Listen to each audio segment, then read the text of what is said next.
Shabirebi, shabaraba, shabaraba, be, shabaraba, shabaraba, shabirebi.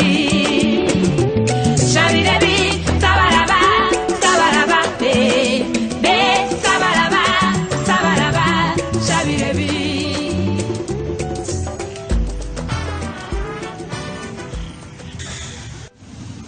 Hello viewers, welcome once again to Mentors.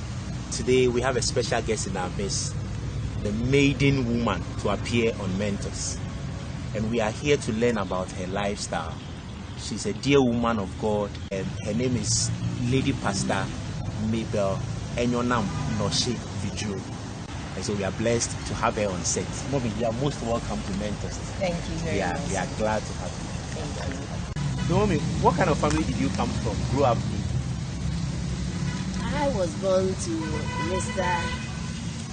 Christopher Kesia Motongo and Madam Bibi Selina Motongo, all of blessed memory.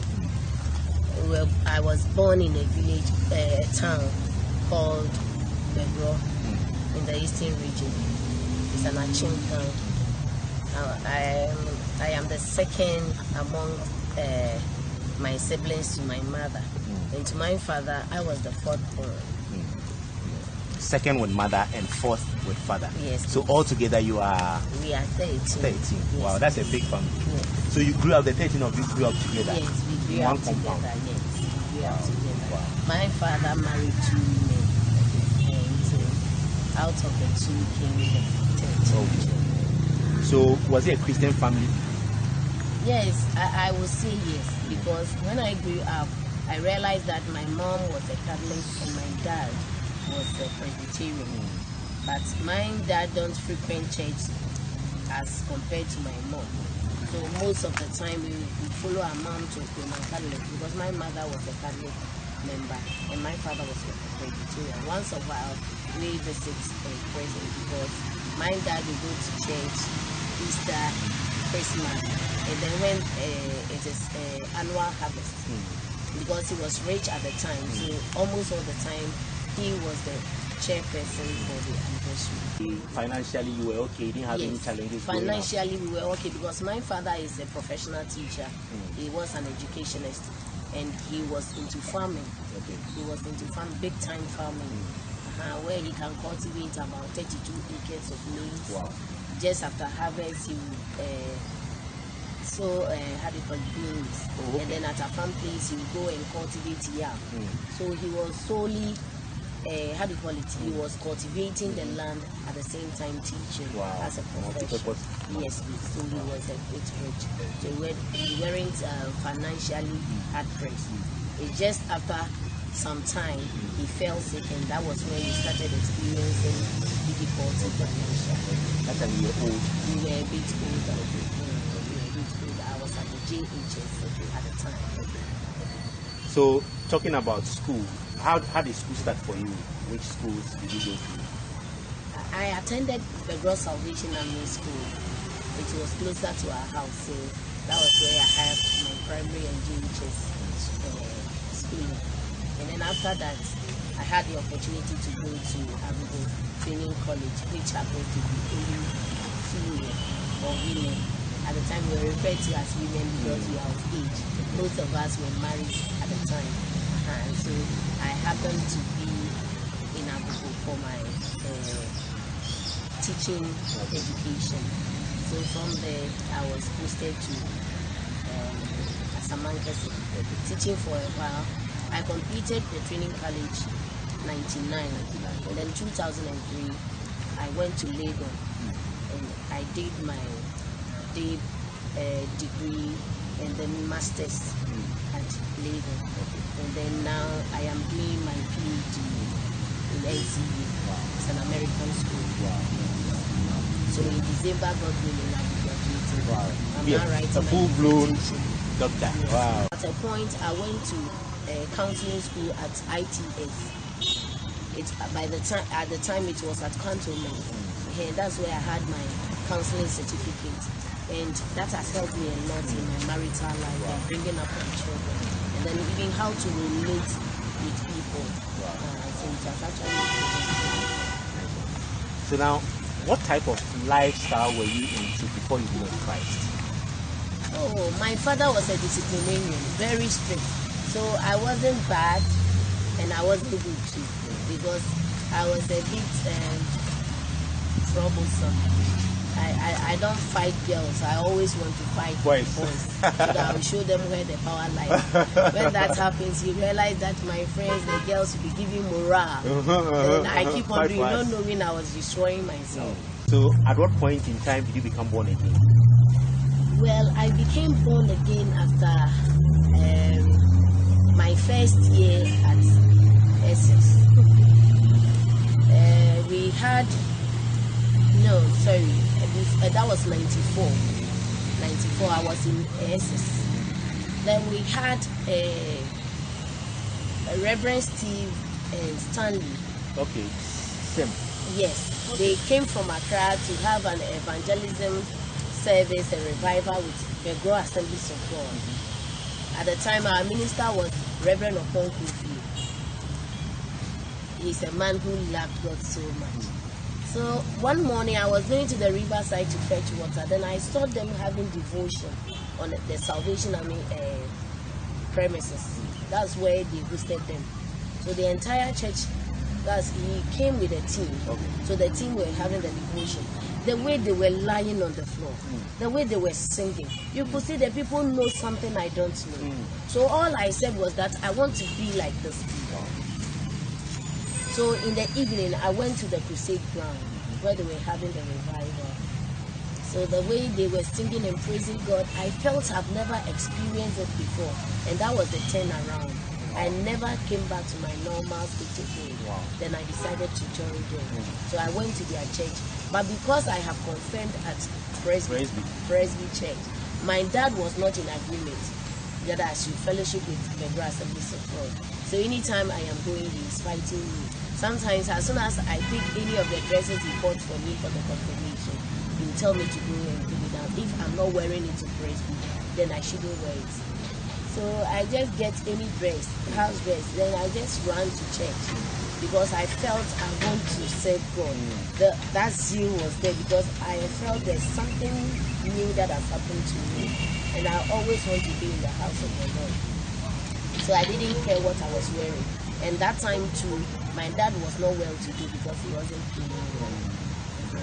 Someone cast a spell on him and it was a whole lot of issues. So it drained money to the extent that what you eat was even hard to come by. And so the man of God encouraged me, he kept on encouraging me, and I was able to stand in the Lord.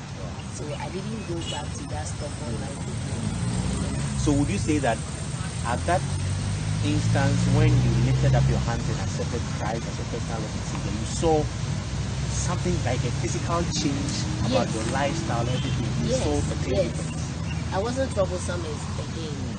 The way all the time I would quarrelsome, and you stop. No, I realized that I belong to a different group of people. Because when I went to their crusade ground, after saying I did, they did an altar call, and I surrendered to Christ. So after that, the pastor will have to gather us and teach us the word of God. What it means to be a born again Christian. So the teachings helped me in order that I didn't love to even do the things I used to do. I came to love God to the extent that I was taught to pray at all times. As you can get the reference from 1 Thessalonians chapter 5 and 17. Okay. That pray at all times. So I joined the prayer force in the church. So I was prayerful. And we're also having some small group made up of about 7 people.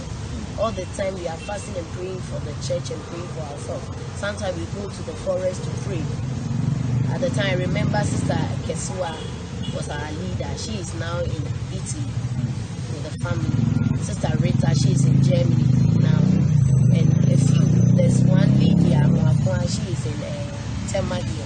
And then Cynthia, she's at the Grove currently. So you realize that we were a group. So aside the general prayer team, we are having our small prayer team. So all the time we are together. So you don't get the chance to even leave the group to do whatever you want to do. So when my dad fell sick, all I knew about was praying. So all the time I gather my siblings and then we praying to our dad. Because sometimes you'll be on admission for continuously 3 months. For Florida Roman Catholic Hospital, he'll be on admission. And then all the time we are praying for him. Because at the time when he was admitted at the hospital, my mom has to stay with him. And my mom was having a 3-month-old baby. That's our last but one. Okay. So I was taking care of her. I'll go to school when it's break time. I have to rush home and take care of her. Go back when we close. I'll come in the night. She'll be crying. So all we do was to pray that God should heal my dad, so that both of them can come home and take over the care of the home and even the baby. Because at a point the baby thought that I was the mother, and all the time if you give her tea in the night she will not take it. So I became a mother breastfeeding. Wow. When I give her the breast, then she will keep quiet. Meanwhile, I've not given her. Wow. But I was breastfeeding. I see. Can you imagine? So all I could do at the time was prayer. So we kept on praying. Then one day a minister came to our church for a revival program. And then the Lord opened his eyes and said, and he called me and said to me that you've been praying for the life of your father, and God says he has answered. Wow. He has added more years to your dad's life. And that was when my father got saved. Wow. Yes. So he was healed, not fully, but you see now he was discharged, he came home, he was living on until about 22 years before he died. Oh, okay. Yes. 22 years after that incident, before he Yes. died. Then he lived a long time. Yes. Wow, wow, nice one. So, viewers, now we have learnt about the start of her life up to her education. Now I want to delve into marriage. Mommy, how did you meet that? How did it go for you? The whole process. Don't leave anything out. Tell us everything.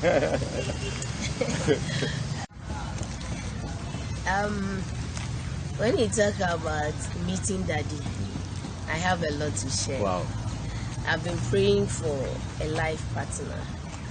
Now, it came to a point when a man working at ECG, Cape Coast at the time, proposed to marry me.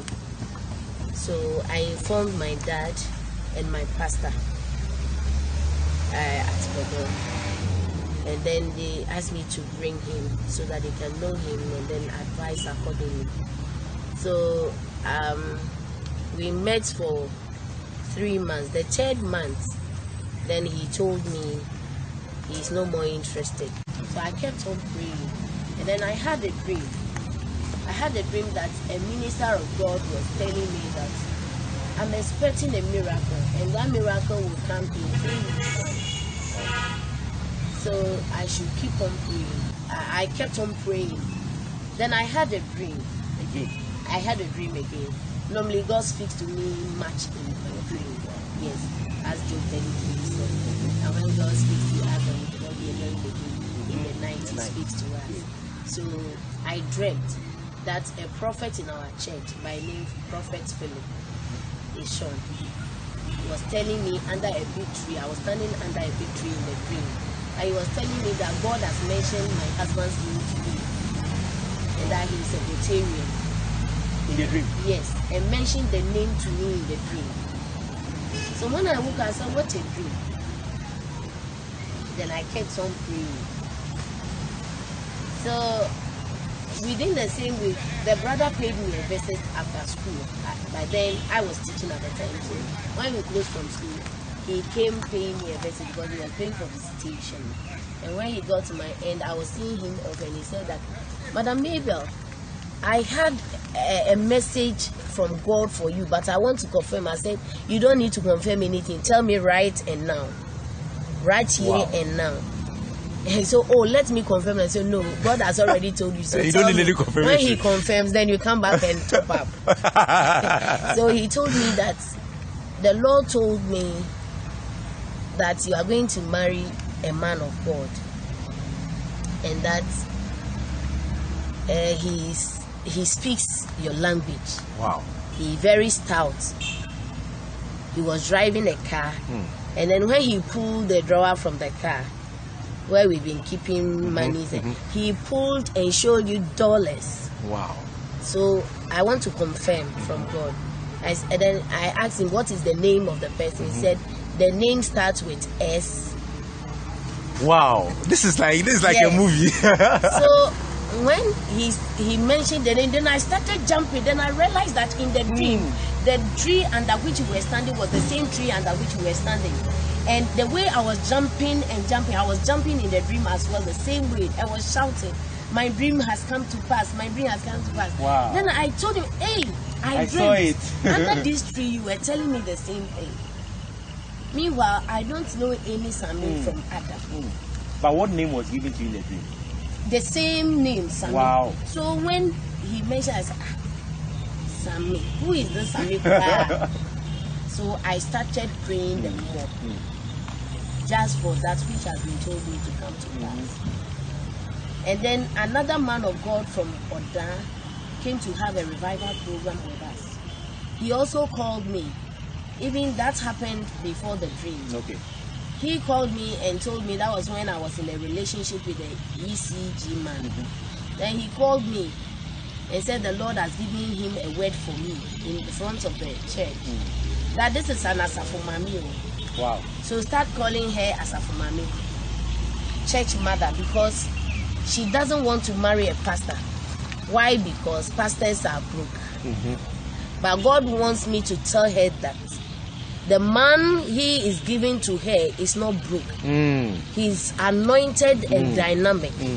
He moves about. He doesn't stay at one place. And he is rich. Wow. So you will not be poor. So we were to go and plan for youth camp, the whole district. And so we were meeting at Otan. So when we went there, a brother who is the president, whom I deputized as the vice, told me he attended a revival program in Otan, Assemblies of God. The man of God is powerful. As for you, you like prayer. When you see this man, you will love him by God. You will pray and then you realize that yes, you pray. I said, okay.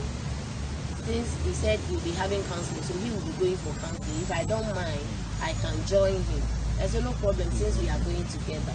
So when we went, they were not gathered yet. So we went to the pastor's house, that's the mission house. There the man of God was. So he attended counseling and then told me that why won't you also go for counseling? So I went there. When I sat before the man of God, he asked me my name and blah blah blah, what I've come to do. I said, I've applied for admission at the University of Ghana. All my colleagues have gotten the admission letters. Mine is not yet. So I want him to pray for me so that I'll get admission. He said, all right. But and I also told him I want to marry. I've received. So talking about that. I was talking to him. To him. Okay. Yes. Okay. So I've received a lot of prophecy, but I've not seen any things yet. So I need prayer in that direction as well. All those who I don't know this. Wow. I only know he said a man of God. So he told me, I'll pray for you. But I've seen that they are throwing away some admission letters. So if you do not get admission, don't worry. Maybe God wants you to marry before you go to school. Wow. And I said, okay. And then he also said that I've seen coins flowing from your dress on the floor. You have financial challenges. I said yes, but I don't want to talk about that. So it's okay. You were bold. You are coming for consultation. You are declaring which one to talk about. Yes, that's not why I came. But the first time you met him, you didn't feel anything. No, I didn't feel anything. So when we completed, when we finished our discussion, then I told myself, today I've met my husband, because the Spirit of God told me he was the one. The same day. The same day. So when I came home, I told my siblings that I've met my husband. Wow. Say, Auntie, Sister saying you now, you are blaspheming. I said, no. Have I ever told you that before? I said, that's why I'm wondering. Say yes, it means I'm telling the truth. But Mommy, did you ask him whether he was married? No, I didn't ask him anything. But the Spirit of God was the one who was telling me that's my husband. So I don't need to ask him, even though afterwards I was contemplating. Such a man of his caliber, his age too. What shows that he's not married?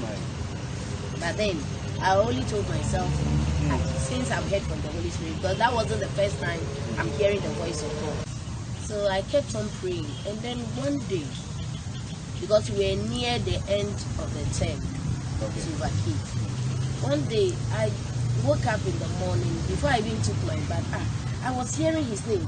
Then I would turn as if he's standing behind me. A little while, then I would check as if he's standing by me. I kept on doing that. I finished bathing and then I went to school. In the school, it was still happening to me. I was the teacher on duty for the week. So I was at assembly during the closing parade. Yes. So while I was standing, I saw him coming physically. I said, wow, this man is coming here. Wow. So that means you sensed it before he came. Yes, the Spirit of God was dealing with me, but I couldn't have the opportunity to ask him questions because I didn't wake up early because I prayed in the night. So when I saw him there, I said, hey, who is this one coming? So when he came, I welcomed him because I knew him. So I know I was the one who was meeting. So that was the second time I'm meeting him. The first time I went for counseling. The second time was when he came to my school. Not knowing, when I told my sister that I've met my husband, he also went and told a friend, Pastor Pami. He is a pastor currently at Edumasa Assemblies of God. Told him that he has met his wife, and if he doesn't marry that woman, he will not marry any other woman. Wow. And I said, you want to marry me? Thank you for your proposal, but give me time to pray, because I can't just stand here and say yes or no, because I don't know you much. You don't also know me, even though you're a man of God, but I don't want to choose a man based on charisma. I want to choose a man based on character. So allow me some time to pray. God knows you best. So I went back praying. I went to wherever he has lived. Wow. Getting to know who he is actually, whether he's attached, whether he's been married before, because whatever he will tell me is against the word of the people. And who taught you all that? Who taught you all that? That you must. I'm just smart. Wow. Yes, naturally I'm smart. Sometimes I can read from a distance, even though I'm reading you. But when I conclude on you, whatever will come later will confirm all that I've gathered about. It is a natural gift. I also went to his spiritual father and asked of him. He said, as for my son, he's very good. He's not married before. He dated a lady, but the lady said she will not marry him. So apart from that, there's nothing wrong with it. But one thing I would advise is that if you don't know how to learn, or you are not prepared to learn or read, then you cannot marry my son, because he's a reader and he learns. Wow. I told him that if that is the reason, then you have no problem. So I thank him. He was the last person I contacted and I left. So he came to have a revival program in our church. He came expecting I'll tell him something. I didn't tell him anything. Wow. That was like how many months after the proposal? That was after 2 months. Okay. Yeah. So he left and said that, still, you have not finished praying. I said, what kind of prayer is that? Give me extra 2 weeks, because it was 2 weeks to 3 months. So I said, you should give me extra 2 weeks. I went to, how do you call it, Abubu. There's one of our teachers was fellowshipping in their church. The mistress of Dr. Franfon, he is a gynecologist currently at Legon Hospital. So I went there and then I questioned the woman about him. So that's what the man is good, he's this, he's that. I said, then this and also. No, he also went asking about me. And he happens to go to the same woman I also went to. That you taught this lady. So how is she like? Describe her to me. And then when I told him, now I have accepted to marry him. No, mommy, say it. Boy. How did you call him? You sat him down and then you broke the news. How did that? Yes. I called him that I wanted to meet him. Okay. And so I broke the news to him that I have finally accepted the proposal. I told him I was praying. I wasn't fully praying, but I went around fishing out information about him. And so from what I have gathered, I'm convinced he will make a good husband. So I would love him to be the father of my children. Wow. So he has the right. What was his booster? He was very happy. Wow. Because he has waited, and I think he has even given up. Why is this girl trying to fidget? Hey, so he was happy actually. And then we picked it from there. So we courted for 7 months and we got married. So when we started our relationship, he sent me to his family to introduce me to the dad and mom. And God being so good, the father was in love with me as he gave birth to me. Wow. And then I also took him to my father. The day my father met, he said, Lord, I thank you. Wow. You have brought a good man to take good care of my home. Wow. And what has come over this man? You don't know the man from Adam. And the first time, he raised the 2 hands into the air and was thanking the That's God. after you have introduced him to him. Yes, to him. That the Lord has brought him to come and take care of his home. And so all of us look up to him as our father and our senior brother. So that's how come I'm Mrs. Mabel Vidzro. Yes. Wow, beautiful story, beautiful story. Viewers, we'll be back to continue this beautiful discussion. Stay tuned.